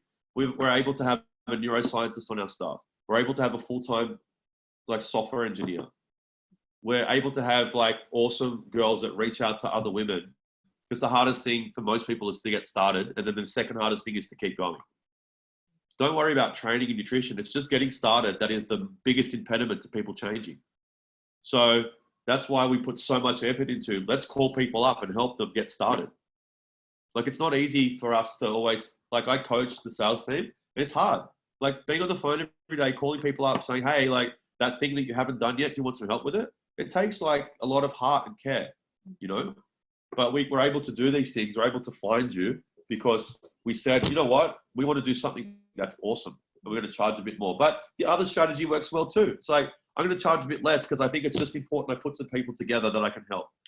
Either is fine, whatever your personal. And you just need to get the ball rolling. Yeah, it's just get the ball rolling for you. So whether you have an existing business or this is like the first time you've considered it, no matter the industry that you're in, there are things that you know that can help people. So like I have a friend of mine, when I was learning about marketing and sales, I went and I was doing some workshops. And there's a friend of mine, Thomas, he had a business called Pass GAMSTAT. So in Australia, to become a doctor, you have to do a test. You do your undergraduate degrees or whatever, and then there's an exam called GAMSTAT. And the failure rate is really high. Like I think most people that sit the GAMSTAT fail it once or twice. So they're like 27, they've been at university since they're 18. They don't have any money because all they've done is study all this time. They're still a lot of the time living with their parents, and then they have to pass the medical exam. And so if you do, and it's only every 6 months, I think. So if you fail, you got to wait 6 months to the next one. It's heartbreaking. It's crushing. And when you get present to it, you start to realize most of the people that are in medicine, they experienced something when they were young. I get really emotional when I think about it. They experienced something that when they were young that they wanted to fix or change that they couldn't. They saw someone die, a family member passed away, they witnessed a car accident. Like when you get present to why people put themselves through that level of study, it's usually a deep desire to help or care for people. It's really powerful. Yet they're 27, they've been studying like so hard for 9 years or 10 years, and they fail their exam. It's heartbreaking. Because the GAMSTAT, they're testing you not just on your knowledge of medicine, but how do you communicate with people? What are your verbal skills? They haven't been developing these things, so they've been studying for so long. So Tomas, he's a really interesting guy. His parents were refugees from Poland. They fled communism, went across the border, came to Australia, didn't speak English. Mum and dad, both doctors in Poland, had to come to Australia and drive taxis. Couldn't get their medical license. Dad learns English, mum learns English. Dad sits the GAMSTAT 3 times, fails. Mum sits the GAMSTAT twice, fails, never tries again. Dad tries a 4th time, passes the GAMSTAT. Tomas goes to university, becomes a finance graduate, working as an investment banker, hates it because he's not helping people. Goes and studies medicine. So just imagine that. Investment banker to medicine, a lot of study happened. Finishes medical school and goes, I don't want to be a doctor either. I don't like being a doctor, because he did his internship. And then he realized, you know who I want to help? People become doctors, because he really struggled with the GAMSTAT and he taught himself these study techniques. So now what he does is he helps people that want to be doctors pass the GAMSTAT. His business is called Pass GAMSTAT. And I learned to do sales with Tomas. He would call you up like a doctor and say, I can see the problem here. Well, what I prescribe is that you do Pass GAMSTAT. And he has helped thousands of people pass their tests and become doctors and fulfill that dream they had when they saw someone in a car accident and they felt helpless when they were little. And actually, who Tomas is helping is his mum, who never passed her medical exam in Australia and was frustrated her whole adult life because she couldn't express what it was inside of her. So whatever industry you're in and whatever specialty, you can help people with that. It don't have to be, it can be whatever. And you can still have your job and still be helping people in a business. You can do both at once. You can do 3 hours of calls a week on a Zoom call. You can call some people up and see if they need help. It's totally possible for everybody here. You know? It's just getting present to what people need help with. So let's just take it I love that story so much because I just know every bit that went into that. Just 2 generations of people trying so hard and another generation saying, hey, I want to help. You know, there's so much power in that. And it was not comfortable for Tomas. He's a doctor. He wasn't ever trained to call people up and say, hey, like they come to you when you're the doctor, usually. He's not ringing them up going, hey, do you need help? It's not how he was trained. And so, but he cared that he wanted to help people. So that's what he did. So that's just how it works. So I just want to rewind back to practical things. Collect a database, top 100 people, highlight them, get their phone numbers, call them up and ask them if they want help. You have to get the database done straight away. Like I know what happens with this. We have this beautiful conversation and then you don't do it. And then it just keeps being something that you're going to do in the future. At the very minimum, this week, the database, if you get, like, it can do it in 20 minutes. It's not time consuming. Just build it, send them one email saying, hey, it's crazy time. You okay right now? You want some help with anything? This is what I'm doing at the moment. Send them one email like that. In the group, if you want to like start doing more, like calling people up and doing some sales, I'm going to post an email that you can send. It's quite famous.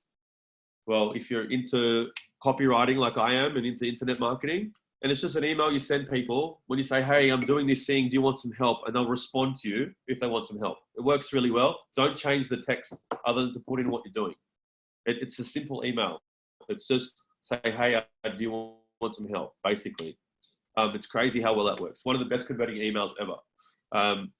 So I'm gonna put some of these resources in the Mighty Network for everybody. Now, do you want to bring me your objections and fears and doubts? Please, I welcome them. I would like to talk about them if Yeah. you have them. Talk about them now. Yeah, bring them to me, all of them. I know you have some. There's not one person on. I here have that fears doesn't and doubts about this when I'm saying it. Have a. When he says go get the database, what shows up for you? What's the? Oh, but I can't. Oh, but where I. When I said call the peoples, everybody's mind went somewhere. Someone felt something. They would have felt something. Now's the time to bring up. Yeah. So bring out what your objection is to it. Yeah. What's going to be the excuse that stops you from doing that? Like, this is what you want to bring now. Yeah. And if it's too scary, I know I have that effect on people sometimes, but like my voice sometimes lulls you into like, no, I can't tell him something. You can tell me later as well. I'm totally available for you. Yeah, Amanda. God, I'm loving this. So good. Hold on, let me unmute you. There we go. Yeah, well, actually, it's not about collecting the data. So I have another colleague who wants to go on a diet, who wants to be fit for summer. And so I'm helping her to get to know her, like her, I don't know, metabolic rate and whatsoever, what kind of calories she can be eating and stuff. But I find it very difficult. Like, she wants it, but she cannot be so engaged. It's like, I'm used to tracking my stuff. I know what to do when I go over, but when I start to help her with a plan, 0 days, she could hit any of the numbers. Yeah. And she said, it's like, nothing I could do. I try my best. It's like, is there a way how we can help them further to really pull them to engage to their goals? Wow, this is a tricky one. I mean, this is the hardest part. The actual easy part is calling them and asking if they want some help. Helping them now, that's a whole nother beast, you know. You want to say something? Well, Amanda, do you remember when you first started with SMP? Remember the first thing that we got you to do? Do you remember? It was just starting to track. Starting to track. To know numbers. Because for her, she has this want, right? She has this want and need, but she has no idea. She's probably never tracked any food in her life. So to tell her, hey, now you've got to hit these, you've got to start weighing your food, now you've got to add it into this, and you've got to try and hit these numbers, that's a lot for someone who has no idea, any experience what to do. It's really hard, actually. Actually, she told me that she has been tracking, and that's what we started with. I said, it's like, let's see how many calories you would be eating normally in a week. So we started with that, like just her putting in what kind of food she has been eating. And it's kind of frustrating. But then now after a week, when I start to give her a few numbers, let's see what we can do with it. And she's still like doing the week before, just entering whatever she has eaten that week. Well, I think actually, because maybe the habit is too early. Giving her those numbers is too early, because humans can only learn a certain amount of habits per time, right? So maybe just get her to do a whole month just to trying to track her food. Just a whole month to know numbers, right? That's a whole month or 3 weeks, right? That's just doing that, because if she can do that consistently, she's nailed the first habit of being able to track her food and weigh her food. I got my hand up. What was that? Can I add something? Yeah. Okay, so and this goes to everybody. When you're setting goals with people, especially around habits, you have to ask them. You got to ask permission. So you need to ask them, like, oh, what do you feel like you could do? So, and then whenever they say, they're going to be undershooting. So what we do in that circumstance is just shift a little bit, so the goal feels like a stretch. When we create goals with people, we need to want to collaborate a little bit. So if you have a strong structure that you follow, like, and people have signed up for it, like say you have with us, well, we're like, hey, this is the structure that you need to follow. But generally with setting little goals for people, especially if they're not strongly driven, it's really tricky. So there's two things we're doing at the same time. One is we want them to have autonomy. So we want them to be able to choose a thing for themselves, but we want to stretch them. So whatever that autonomous goal is, we can just do a little bit harder. And then we want to give people at least 2 weeks to try and be successful with that goal. And success would look like something like they did it 80% of the time, not 100, but 80. So in a 2-week time period, they did it like 11 out of 14 times. And it's like, okay, that's a pass. If they didn't manage to do it 11 out of 14 times, we just go and say, hey, what happened? Like when that didn't work, what was going on for you? Like, can I help you with that part? Because there'll be some impediment to them being successful. And that's what coaching is actually. It's about collaborating on them building a goal for themselves. And then when they get stuck, just going, hey, what happened there? Maybe I can help with that part. And it takes a lot of pressure off you as the person wanting to help. One of the things that you learn eventually with helping is unless people buy in, and buy in means they spend money on it, they're much less likely to do it. So just because you spent money on something, it's not the money that's important. It's that you psychologically committed to it, and that there's a cost. So we have, it's just how it is. When there is a sunk cost, so when there's money put into something, human beings act like that thing is really valuable. And it's actually a fallacy sometimes, sunk cost fallacy. But to a certain extent, when someone puts money into something, they stick with it because the money is already spent. So you see this, like, I don't know, I don't gamble, but you know, gamblers do this. They lose $100 and they're like, I've got to win it back. And then they lose another $100. So they lost 200 total. But what's operating there is that they spent money and they need to keep spending money till they get it back. And so people are like that actually with coaching in particular. If they don't spend money on it, they don't have a sunk cost, and it's much easier for them to walk away from. So you can design all types of costs for people. Like that's something you can do collaboratively too. Like sometimes you can do reverse costs with people. It's like, okay, so I'll make a deal with you. If you are 80% compliant, so if you just track your food, not the numbers, but just track what you eat, 11 out of the next 14 days, there's no money. But if you don't, you owe me $5. You'd be surprised. Incentives like that work really well. Make it 50. 50, whatever. It's just the idea. Stretch him a little, stretch him. A little tiny cost in there. Like I'm an economist by training, so I know incentives work. Yeah. Actually. Yeah. So, but that's for everybody. You know, with goals, we want to set them collaboratively. It's got to be something that they can do, that they're comfortable with, and then we stretch them a little bit. We give them 2 weeks to comply with the goal, and we don't give them lots at once, depending on how driven they are. It could just be 1 goal or 2 goals. 3 for most people is really hard. You know, who here's on heard me on a call say to someone, what do you feel like you can handle? Has anyone heard me say that to someone? Yeah. What do you feel like you can handle? I put the ball in their court and they told me what they can handle. I say, okay, cool. Let's just stick with that. And then let's reassess in 2 weeks' time. Yeah. Right? Because instead of me telling them what to do or you telling her what she needs to do, she's stated it for herself. So you can say, you know, I really want to help you, but what do you feel like you can handle? What feels, you know, because particularly when people are starting something new in the beginning, they want to feel some sort of success, you know. And so giving them a mark, you know, if we can hit 80%, you know, 80% is pretty good. Then we can move to what do you feel is the next thing that you could handle? And for them, it might be just going to the gym because they might not be going to the gym. That's a huge step, going into a space or doing an at-home workout or whatever, you know, whatever it is, right? I've had plenty of friends that have come to me and asked me for help, and I've told them the same thing for like 4 years. doesn't sink in, and then they go and pay a trainer and they're like, they said this to me. I was like, I think I said that to you for 4 years. You know, but they paid someone for it and they saw value in that conversation. To me, they've always got access to me. I can say the same thing over, but it doesn't, you know, go through. Yeah. So that's where, you know, value is important. Yeah, that is important. Yeah, the more people pay, the more they value it. It's just how it works.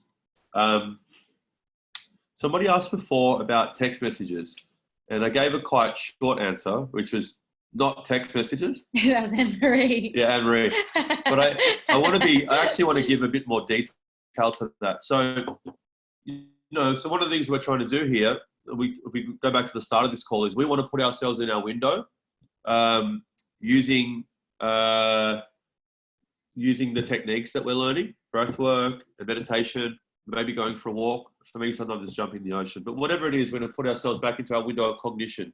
We have access to the prefrontal cortex, and we have access to all of our training, skill, and ability to learn and notice. Really important.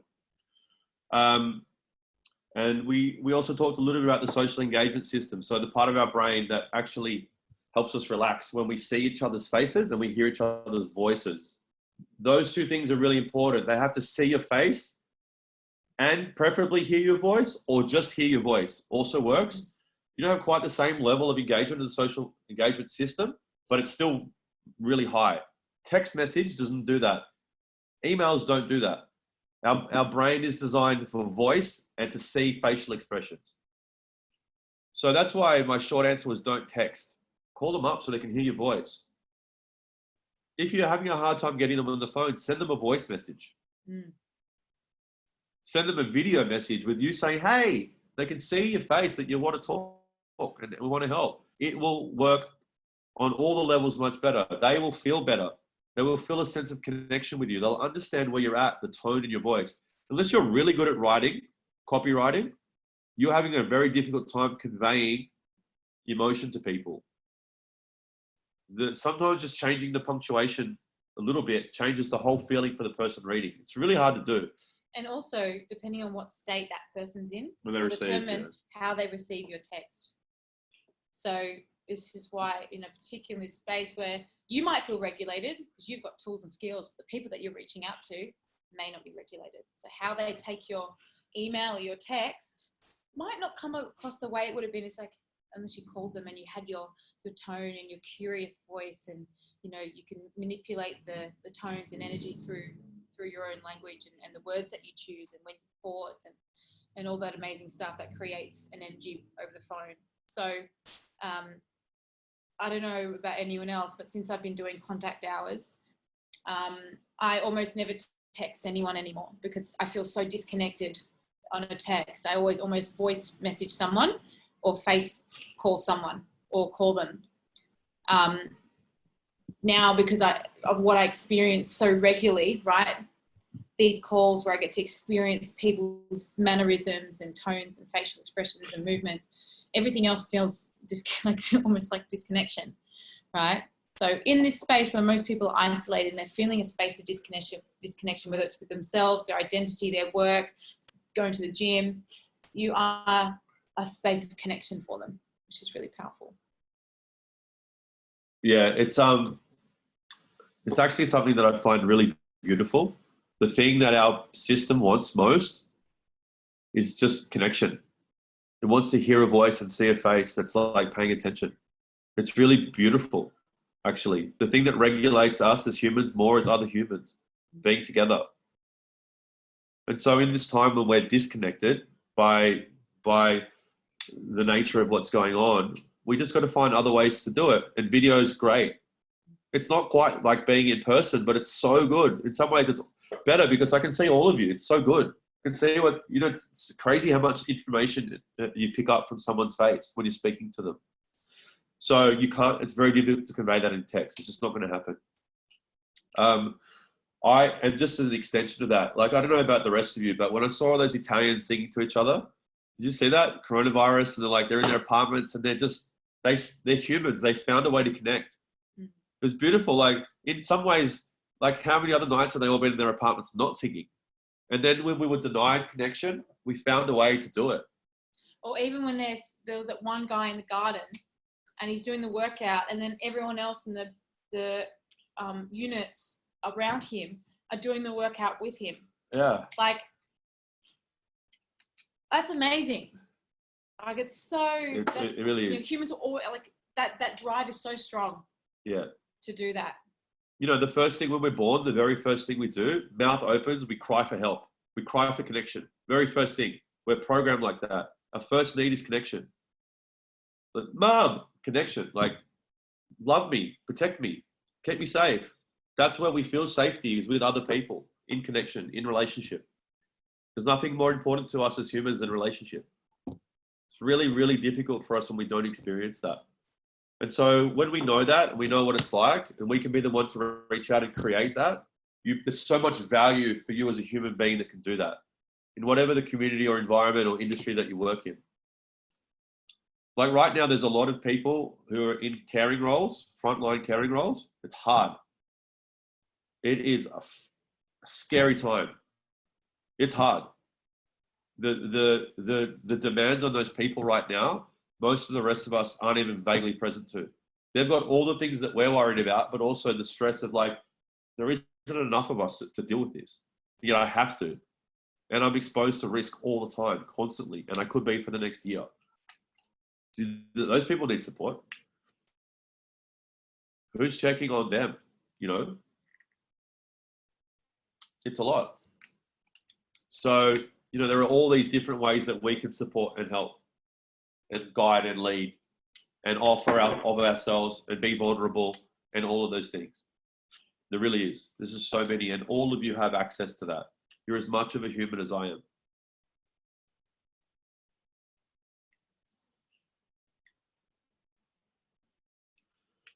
All right. So the nuts and bolts. Don't run away from the bits which are uncomfortable.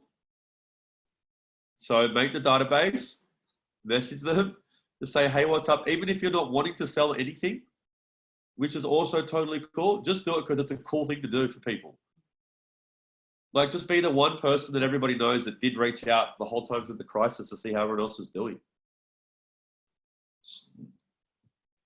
Just give it a try. Or if that's not, you know, like, just do that.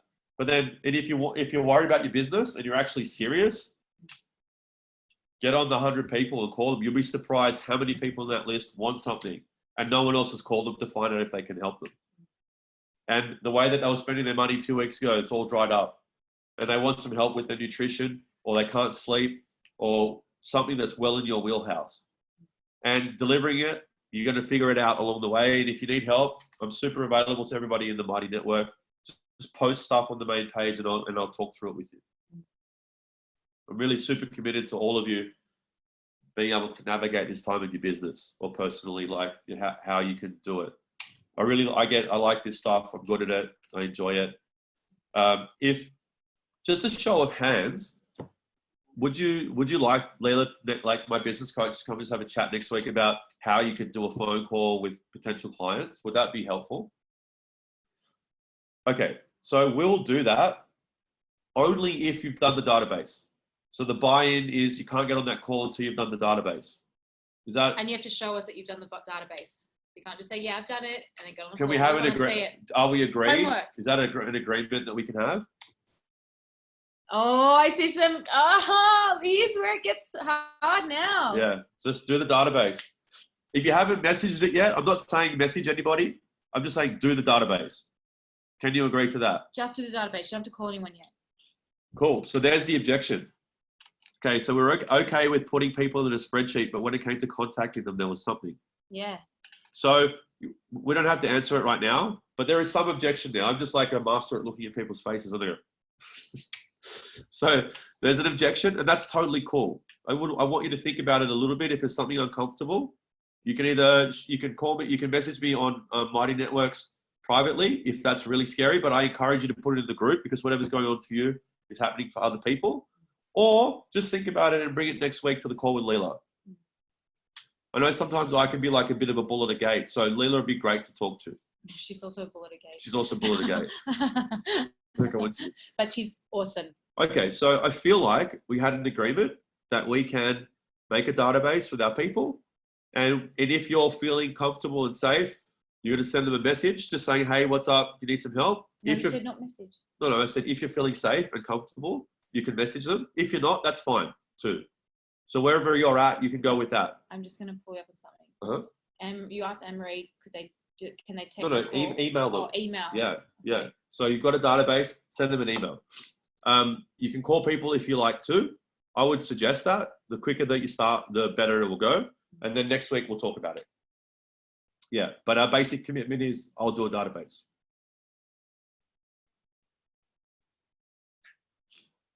Yes, please. Love this. So I just get this thought of, who am I? Oh, Who am I to help all right. people? Emily, you cut out. Let's start again. Let me unmute you. Oh, we still haven't got volume. Hold on. Okay. Okay, we got you. Can you hear me now? Yes. Yeah. Awesome. So the thought that comes up for me is, who am I to, like, I feel like I'm not qualified or I'm not good enough to help people. And I really want to help people. So that's what comes up for me. I just want to name how I have a feeling in my chest, first of all. Feeling in my chest. It's subsiding a little bit. But I just want to name and recognize how difficult that was to say in front of people. Like really, really, really challenging. Thank you for being brave enough to do that. My husband's looking at me being like, are you okay? I was like, yeah. Just, I didn't expect to get so upset, but it really is like so deep, like that fear. Definitely is. And we all have that fear. Some other people in here are like, oh God, I'm glad she said it. Because I had that knot. Mine wasn't quite in my chest yet, it was still in my stomach. So just to be able to speak, because I could feel your neck getting even tight as you were saying it. So you got your words out. That was awesome. Thank you. Have a little deep breath for a second. Deep into your belly. We're all going to do it together. Because I'm pretty sure we all felt that.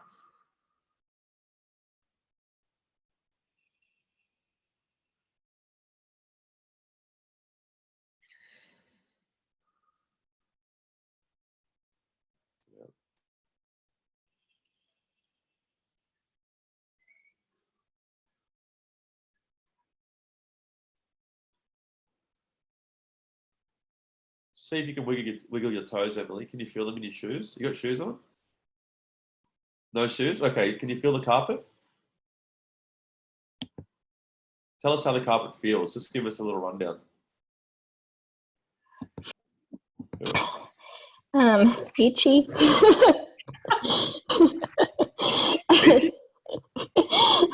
I hate carpet.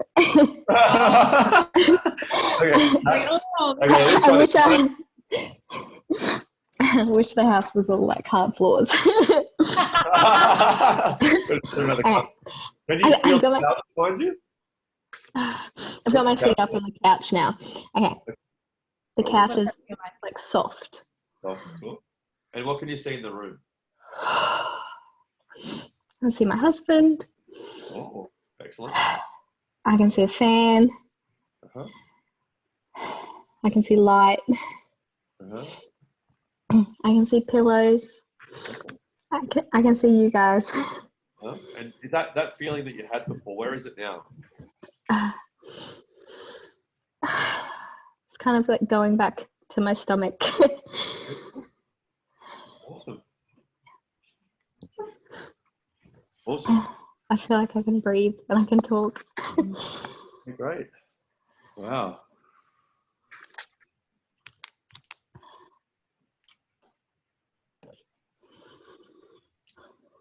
I also feel silly. You feel silly? No. Do you have that voice, Addie? Yeah, that one that says, who am I? And Oh, yeah. All the time. That's one that I've had to battle with for many years.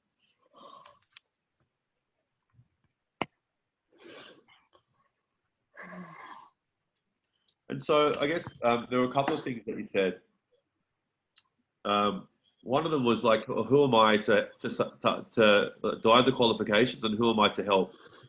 So what if we just took it back a step and it's like, I'm not going to help. I'm just going to reach out and say, hey, how are you doing? Mm.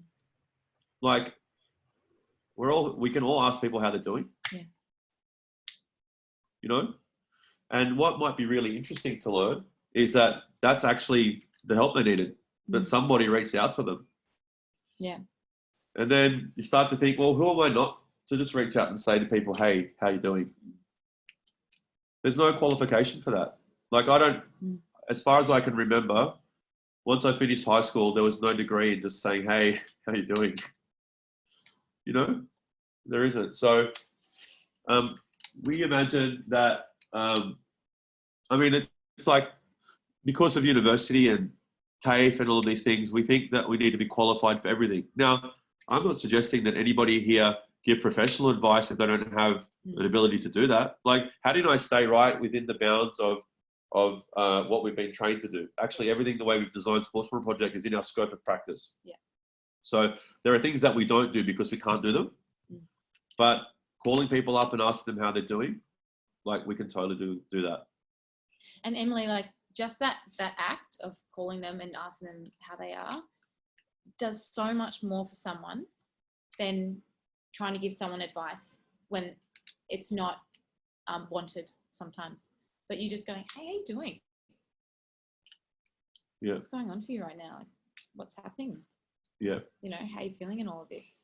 Like, just that, particularly if it's been someone that you haven't spoken to a while, like, it's the nicest thing ever. It's like when you when I bump into someone from high school and I haven't seen in 10 years and I wasn't even really good friends with in high school, I'm like, oh my God, hi, what's been happening? And it's like, I'm just like, oh, I'm so happy that happened. And like, just that is so nice. And there's no intention. You just literally ask someone how someone's going through this. Like, that's all than what they need. You don't have to give them advice. And not everyone is wanting advice, right? But just to check in is what most people do really appreciate.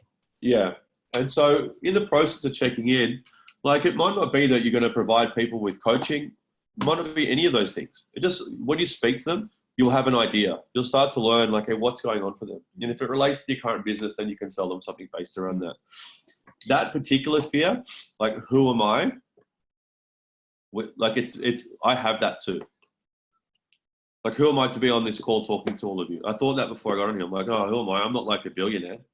I'm not like the greatest marketing person in the world. We're not business coaches. I'm not a business coach. Like, who am I to be on this call? Well, I'm just someone that's like, hey, I know a few things. And I have some perspective on this at the bare minimum. And the things that I do know and that are in my scope and aren't financial advice and aren't accounting advice, well, I can share that with you. Saying, hey, make a database and call some people, well, within my scope. I run a whole sales team and I spend my whole time reaching out to people, calling them and saying, hey, do you need some help? So I know what that's like. I have 5 years of understanding what that's like. And so I'm well within my bounds to say, hey, it works. It works way better than all the other ways that you'll try, which most of them involve not going through the fear that you're experiencing. You know, the first like 2 years of calling people 40 hours a week, every time I picked up the phone, I had that same thought. Who am I to be calling this person? I'm annoying them. They don't want to talk to me. Like, all that stuff. And I just had to continually look at it and go, cool, but it's not about me so much. It's about what's going on for them. And so I really want you to keep noticing. And if you feel really out of your window, like you just did then, just know I have the ability to get back in there. I can focus on my breath, can start to find where I am in space again. I can orient to my space and I'll come back into my window. You know, we have that capability. If it feels really like too much, just don't do it for a while. Go do something else. Come back to it when you're feeling safer. Yeah. Yeah. This is not an encouragement to do things which feel so unsafe that you're so out of your window that you can't operate. If it's uncomfortable, step into it, the discomfort. But I just like, I have a strong sense of pride in your vulnerability just then. Yeah. Like, it's really difficult when someone says, tell me what you're scared about, to then go, this is what I'm scared about. It's hard on a phone call with people. That was a lot of courage and a lot of strength. Yeah. It's beautiful. Really difficult. Yeah. So I appreciate that. But yeah, that fear, we all have it. Like, it's a thing, you know, where we're designed to want to be with people, and we're designed that we don't want the people to not want to be with us. And so we avoid situations where they could potentially make us feel, or we can imagine that they don't want to be with us. All these ways that we imagine that they're going to reject us or say no or not want to talk to us, and that would be bad. It's a really natural human thing because we want to be together so badly. So sometimes we also treat these feelings like, oh, that's bad that I feel like that. No, it's just part of our desire to be together. But we can keep examining it and keep noticing it, keep examining it, keep noticing it. And that that catch starts to release and reduce in time. Still have it, but And then probably the first people that you're going to talk to are your friends. yeah. Like maybe the friends that you haven't spoken to for a while. I've got plenty of them. Yeah. You know, so that the people that you're familiar with and that would love to hear from you. Okay. Amanda, power share today. I love this. She owned. She's on. Yeah, I mean, recently I've been doing a lot of thinking because of my back injury, so I'm just like not training that much. But Emily, really, thank you for sharing those words. But I think people can really feel your intention. I reached out to my boss. I just told her is I really want our business growing because I still want to keep my salary. There is a part of like selfish intention. Of course. I don't want to be unemployed. So it's like, if I share this with you can help you, like, please just try it. I'm not doing anything like for money. It's just to share the knowledge that I got. And at the end, like recently she just said, how on earth, where did you learn all this? It's like so knowledgeable. Like, what is all that about? I said, I spent hours listening to podcasts, reading, doing research. And that's something that I just came up with. It's like nothing more than sharing, trying to help people. So I think just start small. Like I'm not asking for any money now because I don't have any qualification neither.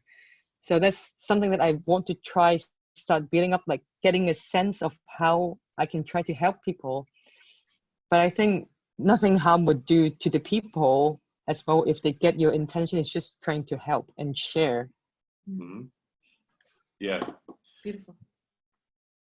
Well, I think we need to have a podcast for editing or something. She's got some things. It's cool. I really like it. Please keep sharing. You know, instantly when you said that, a story came to my mind. Have any of you seen that story about the crows? You know, like there was a group of crows in Japan. Crows are really clever. And there's a group of crows in Japan that had worked out that if they, there's some kind of nut, or I think it was a nut, maybe it was a berry inside of like something containing it. And they realized that if they flew up really high and dropped this nut on a road, either cars would drive over it or the nut would break and they could eat what was inside of it. And so these crows in this one tiny part of Japan learnt this, however they learnt it, because crows are clever. No other crows in the world. Japanese crows are clever. Yeah, had this way of creating food for themselves. And then that crow behavior spread to all the other crows, like, I don't know if it's around the world, but definitely in that area. And so one crow learned how to break a nut, and then the other crows probably in its flock were like, oh, that looks like I learned from that. And then so now the crows have another way to eat. The first crow never got a degree in breaking nuts. Like, it didn't happen like that, you know? And again, there are lines and degrees here. So don't offer medical advice. Don't offer financial advice. Don't sell things to people that you don't know about. Don't do anything that's unethical.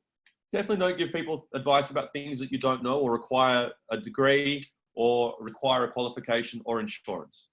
That's just the thing. Yeah. But things that you know about, like if you've learned how to crack a nut, you want to share that with people, don't worry about getting a degree in it. Like if you know about it, just say what you know. It's okay. It's totally okay. Yeah. So there is a tendency that humans have. It's called deferral to authority. And it's useful in some circumstances. So we defer to authorities. But taken to its extreme, it means that we never accept our own authority. So having worked with a lot of women, like thousands of women over a long time, one of the things that I see much more strongly, it just seems gendered. I'm not saying it is, like this is my own personal experience. I sort of see people as humans, sometimes less than genders, but this one I've noticed. Women have much more of a tendency to defer to authority and believe that they don't have the authority to say what they know or think. Whereas a lot of the guys I know really feel like they've got the authority to say whatever all the time and that they know what they're talking about. There's some gender difference here. And I saw it with my mum. It used to break my heart, actually. My mum didn't go to university. She had me when she was 21 and she just worked her whole life in childcare and became a senior civil servant and started to train other people how to do childcare and went to work with Indigenous people in Australia in the middle of the desert for 5 years setting up childcare services for them.